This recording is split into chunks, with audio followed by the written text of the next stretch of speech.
Haoju stepped out of her house space thingy, wherever New lives, and flew down to the surface. It was a beautiful day. The sun was shining over the misty lake, and light reflected off of it.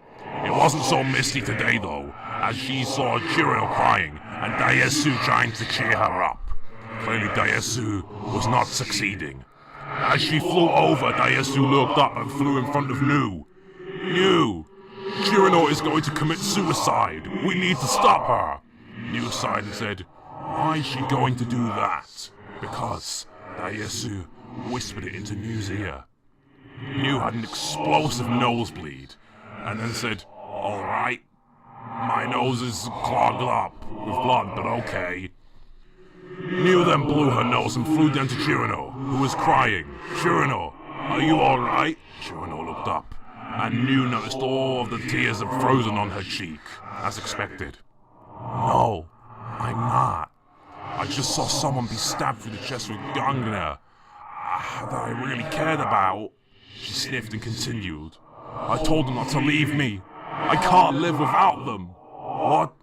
Am I that worthless? Chirino continued crying for a second and said, I feel terrible.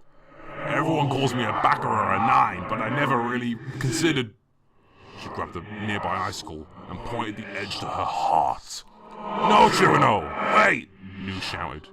You're not worthless. You're so popular with humans and you're adorable. Everyone wants a blue ribbon to put on their head because of you.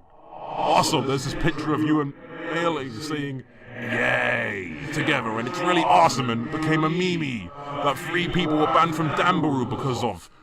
They were repeating it too many times. Chirino lowered the icicle. I never knew that someone cared about me, that there was someone out there. Chirino blushed. You Oni-chan, ruining your anime cliches, because I'm Nazrin. Nazrin's voice came from under the ice covering the lake. The ice shattered and Nazrin jumped out, grabbed Chirino's icicle and ran. Not the Yakumo kind one, the verb. Hey, my icicle! Chirino shouted. Thief! Shouted New. Preventing your suicide, because I'm Nazrin! Nazrin shouted back. Daesu flattened down to New and said, you weren't the only one I asked for help. Chirino jumped up and clung to New's back. New tried to shake her off. Hey, get off of me, she said. An hour later, Mademoiselle sat on her chair in the space house thingy and sipped her tea. Suddenly, New slammed the door open. She was covered in snow and had a small icicle stuck in her arm, but she was smiling. Mom, can we keep her? She said. As long as you feed her, Mademoiselle replied. She reached down for her tea, attempted to sip it, but it was frozen. She put it down calmly and then said, but keep her away from my tea.